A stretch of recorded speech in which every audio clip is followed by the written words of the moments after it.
Ladies and gentlemen, welcome back to the Cringy Movie Collection podcast. It's finally Nicolas Cage time. National Treasure was actually the first movie that as far as I can remember, that I saw with Nicolas Cage. That's my introduction to Nicolas fucking Cage. I think so too, because I thought that his face looked weird. I was potentially scared. This is like, his face could be very creepy, so I'm not gonna watch his movies. And then we watched it together, and I was hooked. And then I wanted to watch all the Nicolas Cages. Were you not excited about him being like a cousin or something of Francis Ford Coppola? This is why I knew him and what his face looked like. Okay. Well, For the Coppola nepotism in Hollywood. We're going to talk about National Treasure in just a second.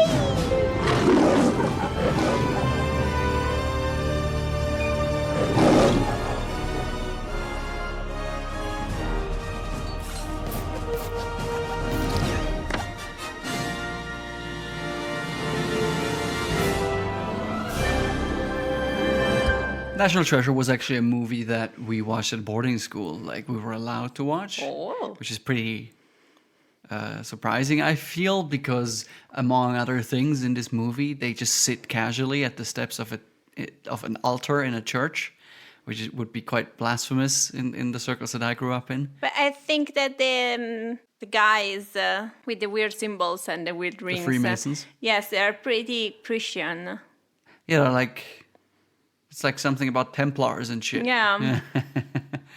Well, anyway, this is a pretty Disney it's very movie. Disney. Like, it's very kind of child-friendly adventure movie. And so I guess that was like, it came out in 2004, which is when I was still at boarding school. So, it was just like a hyped thing at the time. So I guess that's how we ended up seeing it. And like I said, this is the introduction of Nicolas Cage. But before we talk about him more, let's briefly summarize what happens in the movie. Okay. National Treasure is the story of Benjamin Franklin Gates. He's a treasure hunter. He comes from a long line of treasure hunters, and they're all after this mythical mega treasure that was hidden by Freemasons somewhere in the US. The founding fathers. Yes, and so it's tied to American history. And he has this partner who goes rogue pretty early on in the movie and decides that because there's a clue apparently on the Declaration of Independence, he wants to go steal it, and to prevent it, Nicolas Cage decides to steal it first. Yes, because he has good intentions. That's the main thing. Obviously, after that, the FBI gets on Nicolas Cage's trail, and so it gets a little bit more difficult to find the treasure because, of course, the map on the back of the Declaration of Independence only leads to the next clue.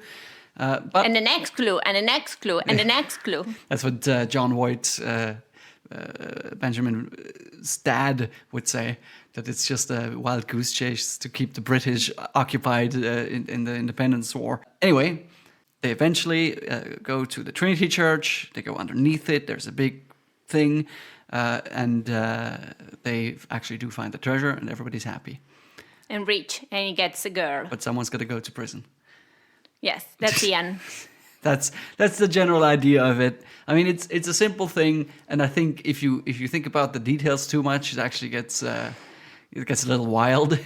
Which is why I think the summary shouldn't be too extensive. We can talk about details though, if you like. I mean, stealing the Declaration of Independence is already kind of a meme.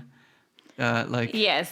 I mean, what a wild idea that they're like, we do a treasure hunter movie, but somehow we tie it into American history, and so they have to go and steal from a museum. It was like a thing at the time because I wasn't into National Treasure, more or less in the same years, but I was very into the Dan Brown books. Oh, that is definitely. And they're like kind of similar, and I like them for the similar like vibe because that's kind like of secret like society, conspiratorial. This is what I don't like. I like that you go through a path through like art or history, and you learn things, and you go to different places and you see it. And of course, I liked like some of the Dan Brown more because I was living in Italy at the time, and I could go like and check the place because this place is like. Did you do that? Yes, because there's this place seems beautiful. Like I'm gonna go and see it. Okay.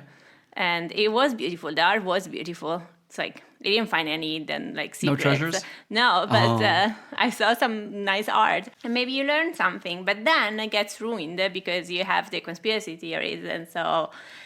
Why do you not like the conspiracy theories? Because like it ties in with the idea that there is something incredibly valuable being hidden. Like that does require a certain level of conspiring. Yes, but it would be nice. Like I just want to learn. It would be nice to have just like Nicolas Cage just talking about the founding fathers and everything and showing around. All the places. He does a little bit of that, I guess. Yes, this is why I like it. People don't talk like that anymore. Yeah. Okay. I mean, also like the mechanics of the story are silly. Like there's an extended car chase, including gunfight, in the middle of Washington D.C. Just the way that the story unfolds is insane. Yeah. But entertaining.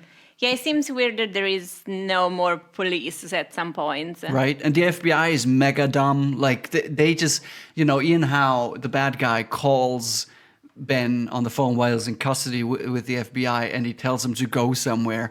And the FBI just goes like, we'll keep an eye on him. Like, I'm sure he doesn't have any, like, especially because Ian actually says, like, the FBI better stay out of the way. Like, he's aware that the FBI is involved. So, like, why would they think that he doesn't have any, like, plan or anything? He's just like, no, go over there and wait to see what happens. And the FBI just stands there and waits until Ben, slips through their fingers. Yeah, but also apart from, like, at the beginning, they have to make, like, to organize the heist to steal the Declaration of Independence, and it's very, like, very well guarded. But then they go to all these other historical places, and there are no guards. They just climb over the rope. Yeah. Also, there's a thing like about in the middle in the movie when Ben is captured, like Sadowski, who's played by Harvey Keitel, he tells Ben, someone's got to go to prison, and he says it kind of like, as like kind of a cool line. But then it turns out at the end of the movie that he really meant it literally, like, as long as someone goes to prison at the end for this, we're fine. Because they can just because Ben Gates did a crime. Yes. He did a whole thing where he stole a valuable document. But apparently, as long as they can blame it on someone else, it's fine. But I think that...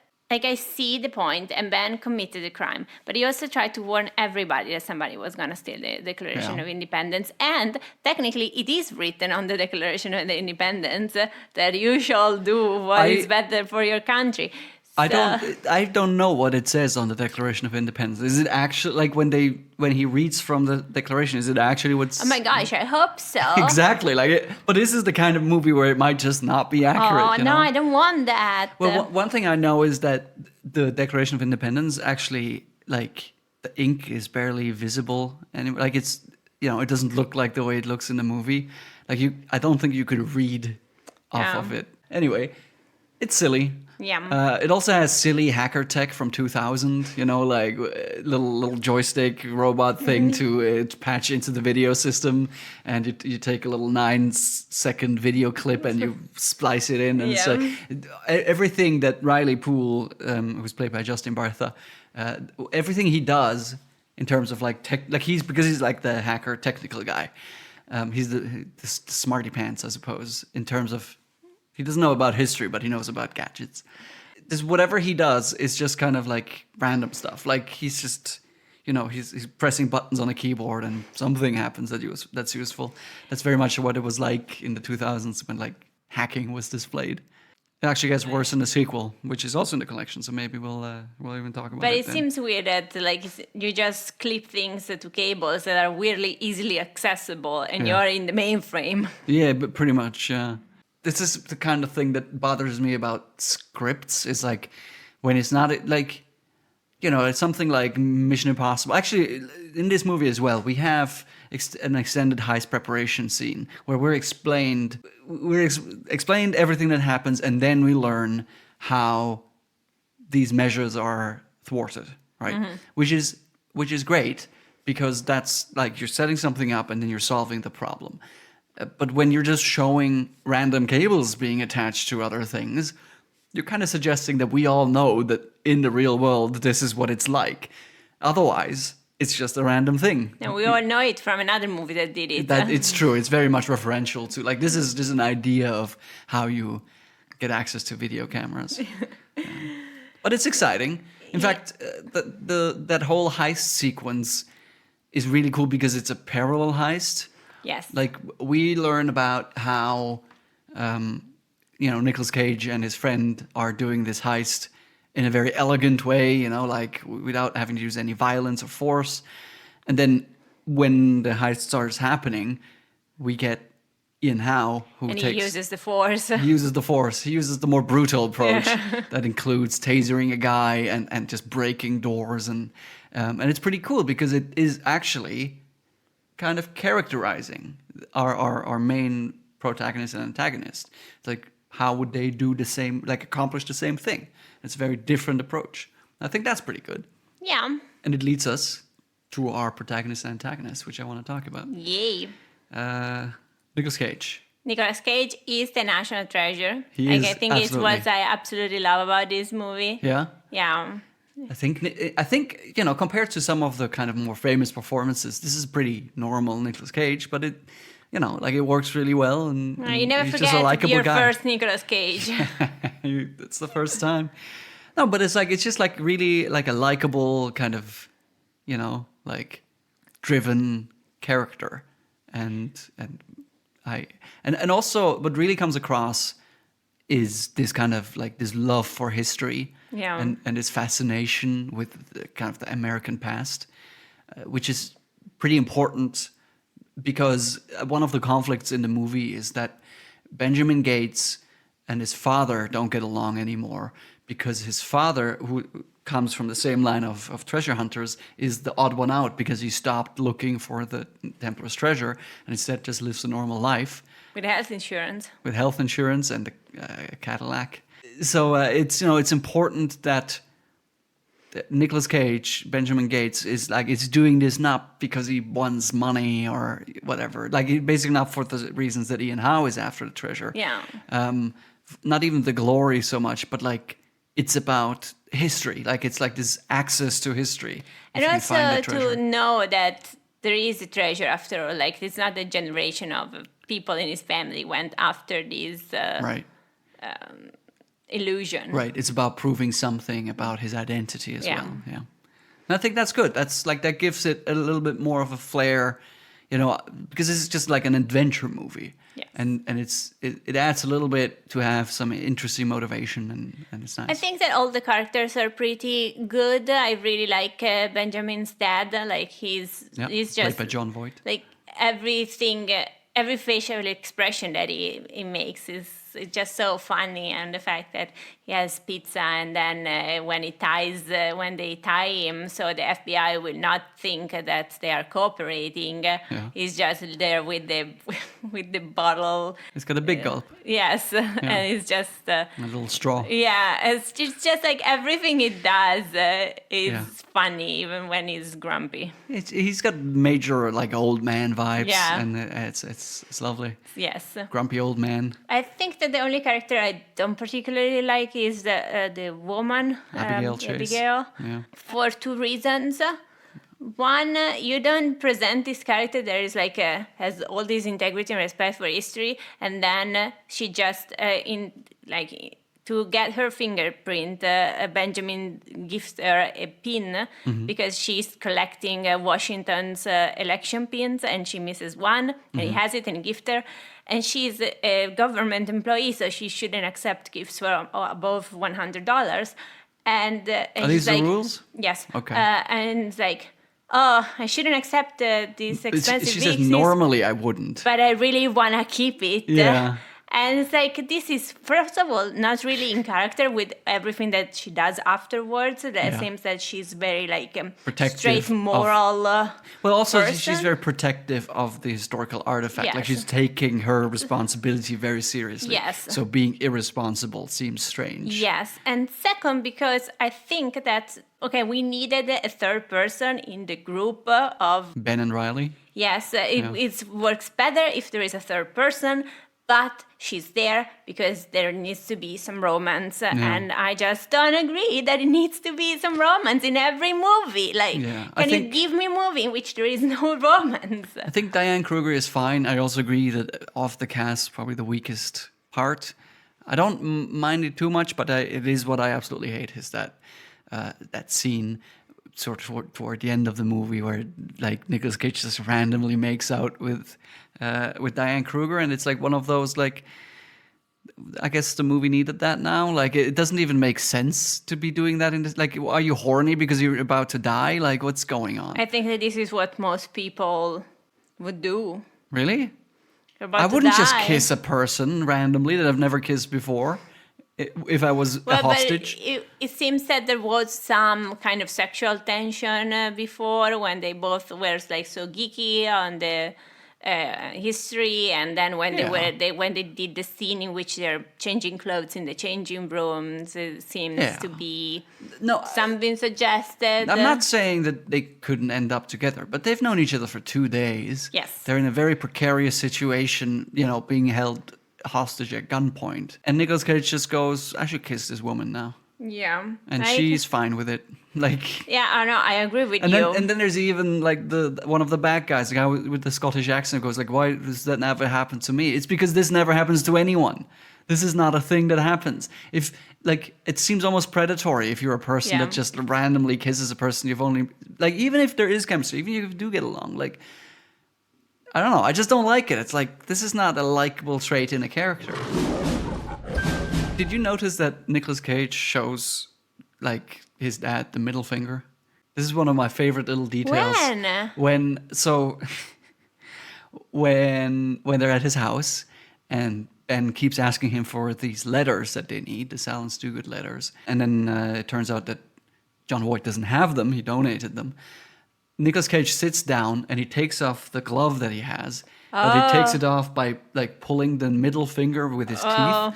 And it's like it's a weird thing in, like, a Disney movie to see just like not a blatant middle finger, but like, it's definitely a middle finger. I didn't see it because I didn't like the teeth part. Oh, okay. No, it's like, it's kind of clever. Yes, yeah, that definitely. It's like he's so annoyed with his dad because he relied on these letters and I don't get them. Speaking of letters, later on, there's a scene where Riley sends this kid into the exhibition hall where the letters are actually on display because they need there's a cipher that relies on the letters as the kind of basis. So he sends a kid in because they're wanted, so he can't go in there himself. I'm not sure why he sends him in for 5 letters at a time. Because there's a list of numbers and he's a kid, and so it's like it's better to give it, like, a little bit at a time so you know it's gonna be correct. That, or maybe it's that they don't want, because they don't know what the message is. Yeah. Maybe they want to remain secret, so they split it up. I don't know, but it's just a thing that's not explained. Yeah. There's some explanations possible, but I don't know. Anyway, in that scene, Sean Bean, Ian Howe, arrives at the scene as well, and my favorite thing, the thing I absolutely love about this movie, is Sean Bean's performance in this movie. It's very good. And this scene is just exemplary for that. Because you can, first of all, this is such a charming bad guy. Like, he's such a suave, like, he's brutal and ruthless if he has to be, but he's not just constantly, like, aggressive or whatever. He's like a, kind of like maybe a rich bad guy would be like. Like, when everything is fine, he's chill, he's nice, he's got a little bit of charm. And so in this scene, he is like, the kid bumps into him and he goes like, oh, it's fine. And he has this smile on his face, like, oh, it's nice that the youth is interested in history. And then a little bit later, the kid shows up again and he sees the kid again and he goes, oh, that's, like, he has the same kind of smile. Yes. And then it's like, just, hey, wait, it's the same kid. It's so fucking perfect. Yeah. It's just like, it's not, like it's not incredible acting or anything, but there's just like a clear kind of like, this is not just a bad guy. This is a character who has a fascination with history as well, and he appreciates it when young people are interested in history, and then also, like he externalizes what he's thinking with just like his eyes. And this is also why where the movie kind of falls a little bit for me. Okay. Because at the end, they reach the final crypt where it's supposed to be the treasure. Yeah. And they say, oh, there is no treasure. It's empty. Somebody arrived before us or whatever. It's the end. There is no more clue. But, I mean, like, I don't think that Ian would just not go and look into this script a little bit more. And it was way easy to find the little engraving with the Mason symbols. Yeah. Like, why wouldn't Ian do it? So yeah, in that room, there are some things on the wall that would maybe give you a clue that there's more to it than it just being an empty room. And it is, Ian very quickly kind of goes like, well... because I don't think that Ian believes that the treasure is gone. I think Ian believes that there's a clue that they're not telling him. And so they give him a fake clue. But like, it is strange that he doesn't see anything. And he has been so good because basically he figured out all the clues just like 5 seconds after Benjamin. Yes. So it like... And that's why the movie is so much fun, is because they're kind of chasing each other and it's cool. So if he thinks that there is a clue and they're not telling him... Yeah. So just like do a quick sweep before leaving. I agree with that. Does it also feel to you like the ending is like having its cake and eating it too, with the treasure being gone, but then there's yet another room and then the treasure is there? You know what I mean? Like, because they have this empty room at the beginning where Ian then leaves. And so they find a new passage, Ben and his friends, and they go into another room and it's empty too. And then they go through the same spiel again, but this time for real. Like, oh, someone found the treasure, it's gone or whatever. And that's just there so that Jon Voight can kind of, like switch over back to like, I'm a treasure hunter now, because he kind of gave up on that. And you couldn't, like, because it's about his relationship with his son, right? And it's like, oh, okay, you know what? Like, you have proven to me that this was worthwhile, and therefore I believe in you now. And you couldn't do that if they had already found the treasure, because at that point he has not just right, like he would have proven that the treasure exists, right, and that the emotional weight of it would be gone. But it just feels tedious. But in this way, they are both right, because the founding fathers also were kind of like leading the Brits to look for a treasure, and then they would think that they have found it, or whomever it was they wanted to distract. Yeah. But only if you have the pass pipe. It's not a password, there's a pass pipe. Yeah. You can actually enter the treasure. So you both have the treasure and you distract the people. Yeah. So it's good if, like, it's easy if there is a real treasure to create a treasure rumor. If you had a pickaxe, I don't think you would need a meerschaum pipe. Like, and also this goes a little bit back to the Sean Bean thing, where like he seems to be slightly stupid at the end. Is that Nicolas Cage and Jon Voight immediately agree that there needs to be a second shaft somewhere, and for kind of like, safety reasons. Yeah. So why wouldn't, that's a thing that Ian could come up with, because it's not a history related thing. It's very strange that they are all in agreement, but somehow the bad guy didn't think of that. Yes. Yeah. Yeah, the end, at that point, it's like somebody has to go to prison. Somebody, like, they had to find the treasure. Yeah. It's interesting that they do find the treasure, because in kind of the Indiana Jones style movies, they usually lose it somehow. Like, it's always like, no, it's a real thing, but you can't keep it. You find proof of it, but it's elusive. It's like it falls away, or, like the arc closes, that kind of thing. And I think it just feels like this is maybe more of a, like it's more satisfying, I guess. And like this is a more kind of like modern adventure where like you give the audience exactly what it wants, that kind of thing. Yeah, but this is like That scene really it's not good.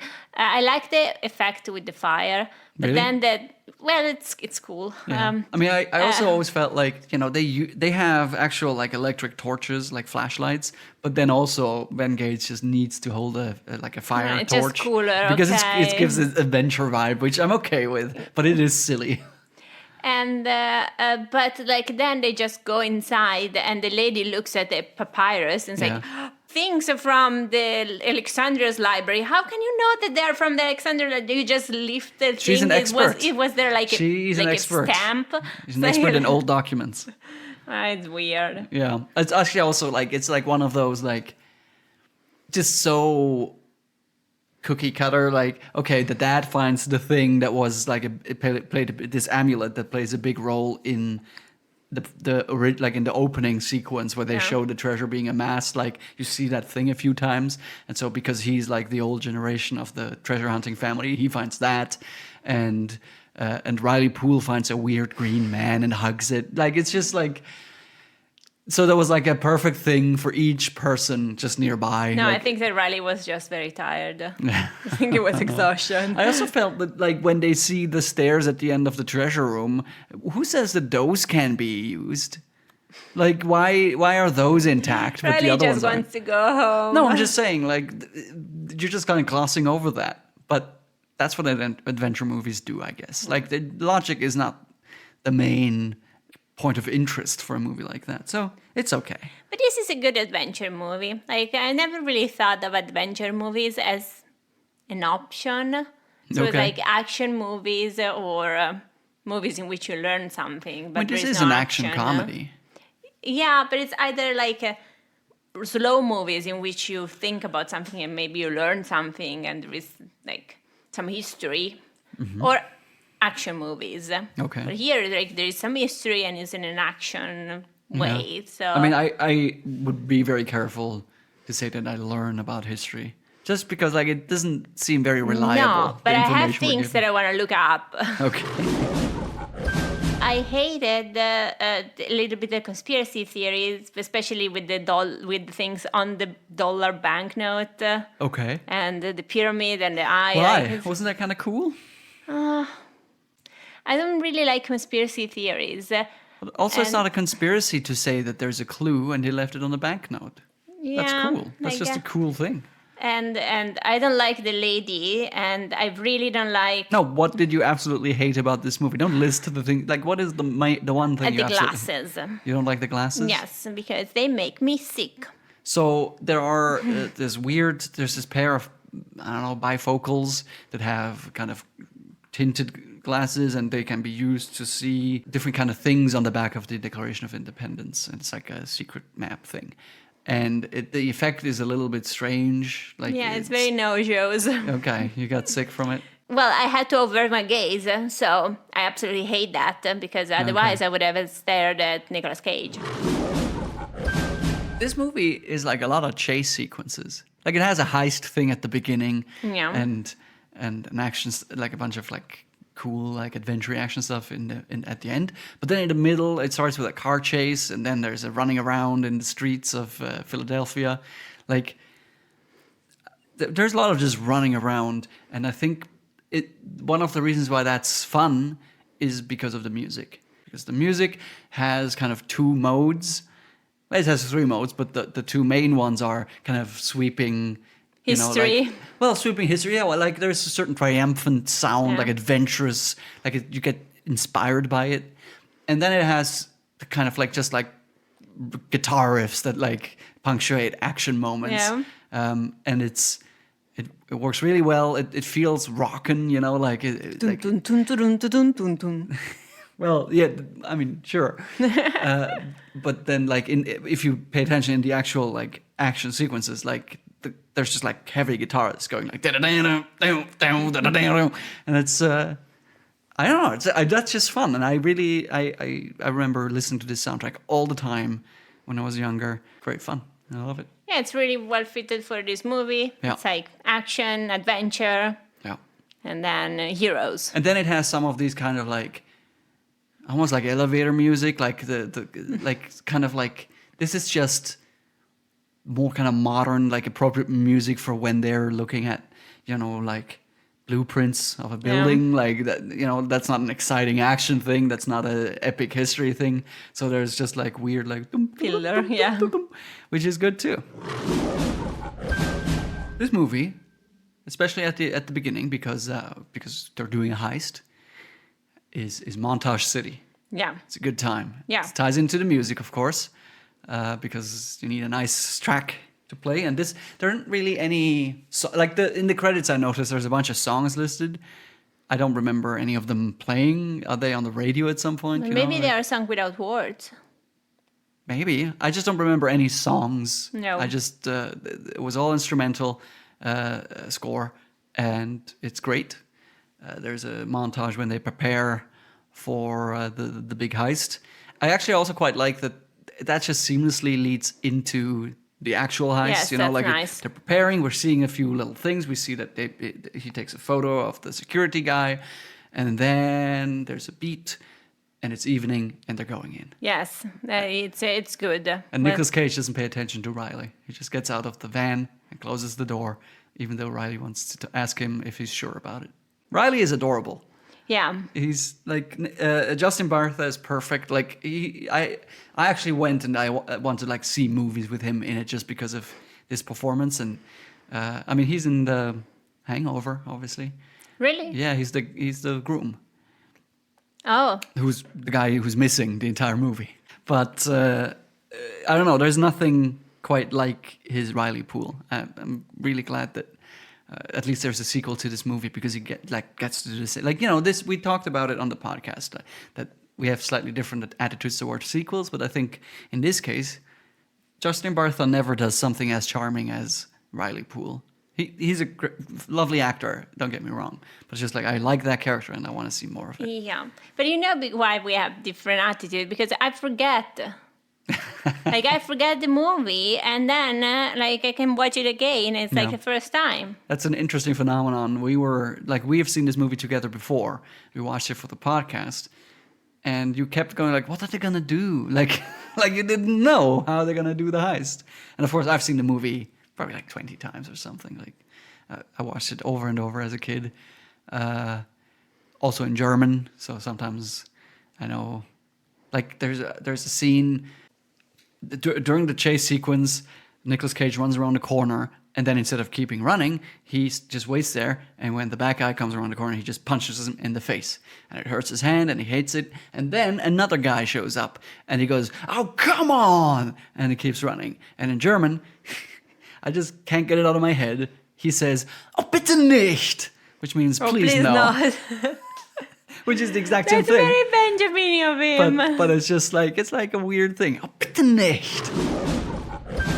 Towards the end of the movie, I always thought it was kind of confusing when Sadowski, the FBI agent, meets up with Ben the last time and they sit in that church. And basically Ben lets kind of seep through that he has found the treasure. Mm-hmm. There's a shot of Ben looking at Sadowski's hand, and there's a ring that has the Freemason symbol on it. So I guess Sadowski is a Freemason? Yeah. And that's why he helps Ben out with the whole, like, not having to go to prison thing? I don't think that this is why he helps Ben out. This is why he also thinks it's important that the treasure will be just very well distributed, not just like to the U.S. and like the U.S. government will keep, but to the countries where these pieces come from, get it. And I think that because he's a Mason, then Benjamin can trust him that he would do what is better for the art and not what is better for what his role would say. I think that detail enhances the movie not at all. Like it's just a confusing twist, or what? Like maybe it's supposed to be a twist, like he's been a Freemason all along. In which case, it complicates things, because then that would make Sadowski not an antagonist, but he's been an antagonist throughout the movie, kind of. Well, everybody in this movie needs what he has to do for his role, but he also has some other things he cares about. Okay, I don't know. There's a sequel to this movie. in which Sadowski plays a minor role as well, and it is kind of again hinted at that he is involved in these conspiratorial things, and I think that's like in the TV show Chuck, where by the end of season 5, almost everyone in Chuck's family was somehow involved in the intersect. Like, it's just, it actually cheapens the story if, what was the, Spider-Man. In Spider-Man, you pointed out that the Green Goblin and Spider-Man somehow already know each other before they become the respective supernatural hero and villain. And it makes it weird because that means everything is happening on this really weird small scale where everyone knows everyone, and it kind of makes the story less, real.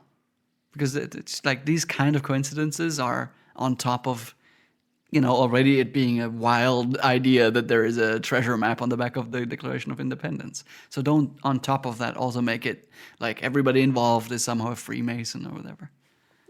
Yeah, like it's also like not super unthinkable that like somebody that it's so high in the FBI is a Mason, because like I'm just saying statistically it is possible. That wasn't a relevant detail. Like I don't think that you couldn't have done that scene without that detail, like almost word for word. Like Sadowski basically doesn't need to understand where Ben Gates is coming from.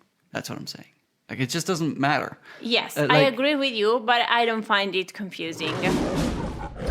I don't get why they gave them some money. Like, not just some money, like a percentage of what they made out from What does that mean? Does it mean that the museums had to buy these treasures, but only for 1% of the... Maybe some things were not, like, museum-worthy.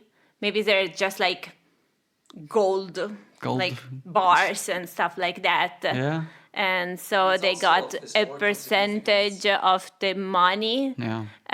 But they could just gave them a sum. Thank you for finding this. Yeah. Here is your reward. Right. What I'm wondering is, like, where does it come from? Who's paying Ben Gates millions? Because clearly they're rich now. Well, if there was money in it, then I guess that the United States state government took the money that was What money was there in there? Maybe there was also some money.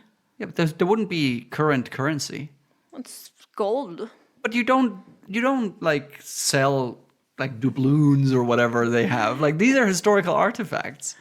Yeah. You don't just melt them down and make a gold bar for an investor. Maybe there were gold bars. I don't know. I think that if you had a gold bar from like the 12th century, you still wouldn't just go give it to an investor. That's an art piece, like at least of historical significance. Like in Switzerland, you're not even allowed to tear down certain old houses. I know. It's like I don't get why they got some money out of it, but also especially why they got a percentage, and so it's that weird. So that Riley can Have complain about only having 0.5%.